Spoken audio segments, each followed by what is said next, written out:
The city and army of Rome during its early years were in a more modest state when compared to the magnificent Roman Empire of later times. Founded in the 8th century BCE, Rome began as a small settlement and gradually grew in size and strength. During Rome's early years, the city looked significantly different from its present appearance. Advanced infrastructure, large public buildings, and grand structures had not yet been constructed. The city consisted more of muddy roads, small houses, and plots of land enclosed by fences. Similarly, Rome's army also had a simpler structure in its initial stages. During this period, Roman legions were not the disciplined and organized units that would later become famous. Legionnaires were often soldiers of various backgrounds who provided their own weapons and armor. There was no established standard equipment and training regimen at that time. With the rise and expansion of Rome, both the city and its army evolved into more complex structures. The discipline of legionnaires increased, the military equipment became standardized, and a variety of military units emerged across the vast borders of the Roman Empire. However, these developments do not change the fact that Rome had a simple and irregular city and army structure in its early years. Indeed, the army structure in the early days of Rome was primarily based on property-owning citizens. During this period, the Roman army consisted entirely of volunteer citizens who joined the service when called upon during times of war. These citizens were typically farmers, traders, and individuals from various professions. This system was called propraetor. These citizens joined the army during wartime but returned to their normal lives after the war had ended. The state provided a certain allowance in return for their service, but this amount was often insufficient, and the soldiers had to procure their own weapons and equipment. In the early years of Rome, the city was comprised of 3 tribes, each providing 3,000 infantry and 300 cavalry. Each tribe contributed 1,000 infantry and 100 cavalry to the army. As Rome's dominance over surrounding tribes increased, the city began to recruit more soldiers from these tribes during wartime. While this system allowed for the rapid expansion and strengthening of the army, it also made it challenging for citizens with poor financial conditions to join the military.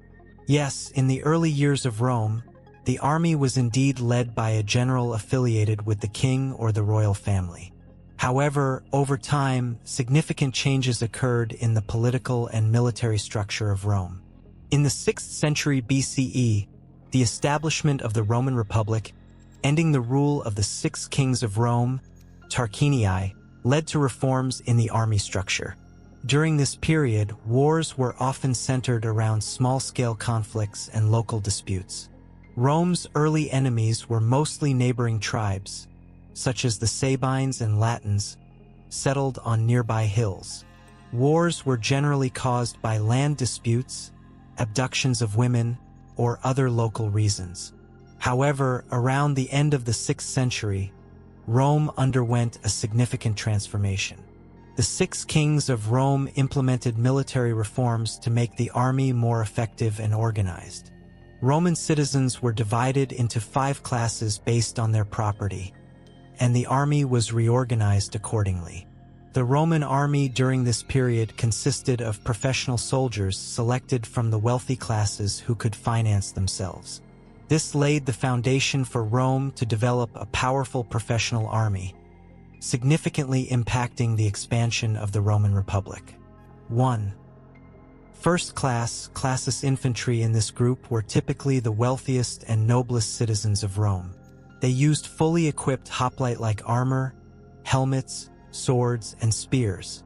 Soldiers in this class were often equipped with heavy armor and spears. 2. Second class, classis mid-level infantry had a wider range of property and equipped themselves with simpler armor. They used partially armored gear and weapons like spears. 3. Third class, classis soldiers in this group included those with lower property ownership. They preferred fabric armor and lighter weapons. 4. Fourth class, classes soldiers in this group were equipped only with basic gear and often served in light infantry roles like archers or slingers. 5. Fifth class. Classes. This bottom class usually consisted of the poorest and least property-owning individuals. They had no armor and fought with simple weapons. This system made the Roman army a more organized and disciplined force, supporting its successes during the expansion period. Additionally, it is believed that this system, influenced by ancient Greece, reached Rome through Greek colonies in southern Italy. Yes, the transition of the Roman army from the old irregular system to a standardized one was a significant innovation. Standardized equipment and tactics increased the discipline of the army and created a more effective fighting force. However, this system also had its challenges, especially limitations in adapting to changing wartime conditions and geographical difficulties. While soldiers in the old irregular system might have had more experience and skills, the standardized system offered the advantage of involving a broader citizenry in military service. Although this contributed to Rome's achievements during the expansion period, the lack of flexibility in mountainous terrain and open areas led to some issues. Particularly, difficulties in maneuvering in mountainous terrain and challenges in effectively countering enemy attacks became evident. Over time, Romans made various tactical adjustments and changes to cope with these challenges and improve their army. Romans achieved success in battles by developing a flexible strategy against the strong points of the enemy. The manipular system, a new organization of the legion, emerged as a result of military reforms in the 3rd century BCE, enabling the Roman army to intervene in battles more effectively. This system provided a more flexible battle order and better tactical adjustment capability. Manipular system divided the legion into 3 main parts: hastati, principes, and triarii. 1. Hastati * composed of young and inexperienced soldiers. Hastati formed the front lines of the legion. Wearing light armor, hastati initiated the initial contact with the enemy, using long spears and short shields. 2. Principes * Principes consisted of soldiers with intermediate experience. After the hastati units launched an attack, principes were placed in the middle of the battle. They participated in more effective attacks using heavier armor and short spears. 3. Triarii * Triarii included the most experienced and heavily equipped soldiers in the legion. Usually made up of older and seasoned warriors, triarii units were positioned at the rear of the legion. They were often equipped with spears and shields. This system was designed to provide flexibility to the Roman army. Depending on the enemy's tactics and conditions, legion leaders could effectively deploy different units. This helped the Roman army adapt more efficiently to various battle scenarios. The arrangement and ranking in the manipular system aimed to increase the flexibility of the Roman army on the battlefield. Here are the key features of the manipular system. 1. Ranking system * In the manipular system, the legion was divided into 3 groups: hastati, principes, and triarii. These groups were called into action at different stages of the battle, replacing each other. 2. Maniples * The basic military units in the manipular system were called maniples. The legion in the manipular system was divided into smaller units known as maniples, representing different sections of the legion. 3. Formation and arrangement * The arrangement in the manipular system focused on effectively managing contact with the enemy. Lightly armored hastati with light weapons were placed in the front line, heavily armored principes in the middle, and the most experienced triarii at the rear. 4. Pilum * At the beginning of the battle, hastati units initiated the attack by throwing long spears called pilum at the enemy line. This aimed to create confusion in the enemy ranks and hinder their advance. 5.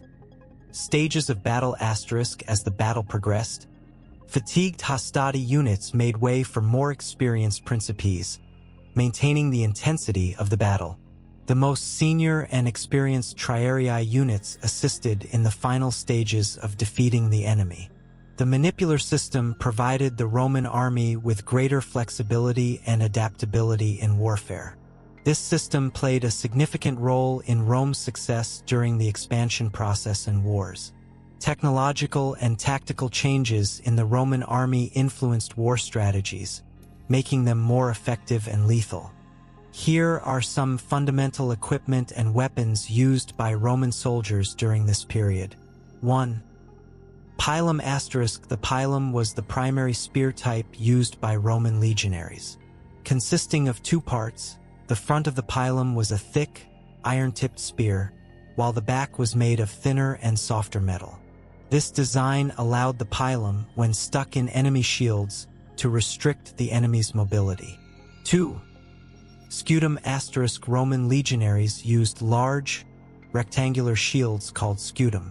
These shields provided legionaries with extensive protection and helped shield them from enemy arrows. 3. Gladius ***. The gladius, a short and sharp sword that emerged in the 3rd century BCE, was used by Roman legionaries. Effective in close combat, the gladius gave legionaries an edge in manipular warfare tactics. 4. Larica segmentata ***. This was a type of armor used from the mid-3rd century BCE onwards. Composed of metal plates, this armor was lighter and more effective compared to earlier types of armor. 5. Cassus Christa ***. This was a type of helmet that protected the legionaries' heads. Usually made of bronze, the Cassus Christa featured a broad crest or ornamentation at its peak, creating a distinctive appearance. These pieces of equipment increased the strength and combat effectiveness of the Roman army and played a crucial role in the successes of Roman legions when combined with the manipular system.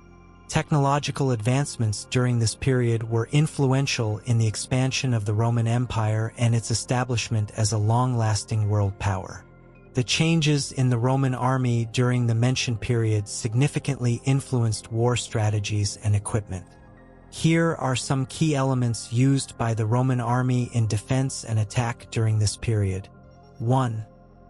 Scutum ***. Large and rectangular shields were fundamental equipment used by Roman legionaries for defense.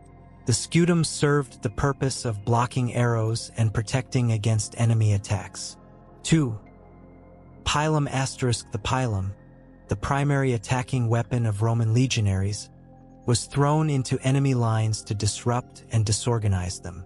The design of the pilum aimed to stick into enemy shields, restricting their movement.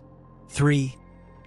Larica segmentata ***. The armor worn by Roman legionaries, known as larica segmentata, consisted of metal strips. This armor system provided effective protection against arrow and spear attacks. 4. Loose formation ***. Unlike the manipular system, the Roman army adopted a looser formation during this period. This allowed individual soldiers more movement and combat flexibility. 5.